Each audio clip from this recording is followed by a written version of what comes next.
يوم جميل عليكم، أو بالمصري القديم هيرو نفر عليكم. وحكايتنا النهاردة عن المصارعة. دي اندرتيكر هيقلع البرنيطه ويروح قالب لك عينيه.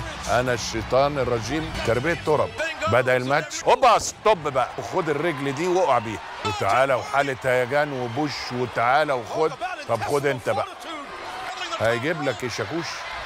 جاب السلم، دخل بالسلم، شال السلم، بوم، وقع بالسلم.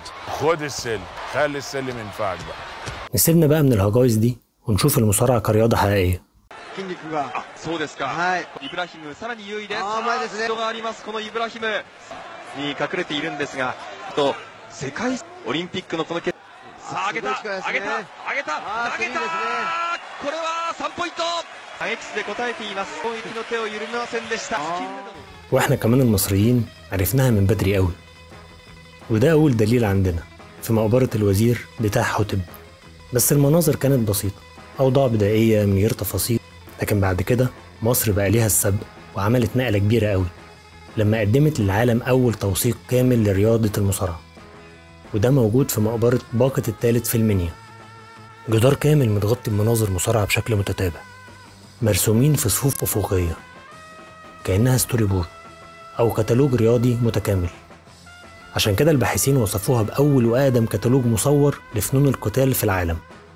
كل حاجة متصورة، وضعيات الوقوف، الهجوم أو الدفاع، المسكات، ضربات الإيد والرجل، إزاي توقع الخصم، الرميات على الأرض، التثبيت.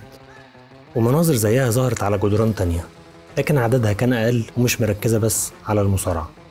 ونروح بقى لمقبرة تانية مهمة جدا، مقبرة خيتي في المنيا.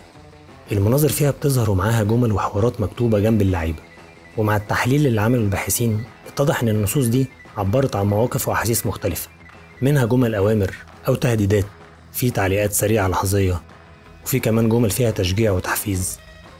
والحوارات دي حولت الرسومات من صور صامتة لمشاهد حية بتنطق، أكنك واقف في حلبة مصارعة وشايفها قدامك.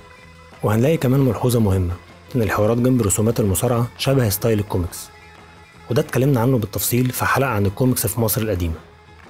وبخصوص توثيق المصارعة، ما كانتش بس على جدران المقابر، وظهرت في آثار تانية زي المثال ده، منظر المصارعة مرسوم أكنه منقول من ماتش حقيقي، أو تماثيل صغيرة تجسد تشابك المصارعين بشكل قريب من 3D المجسم.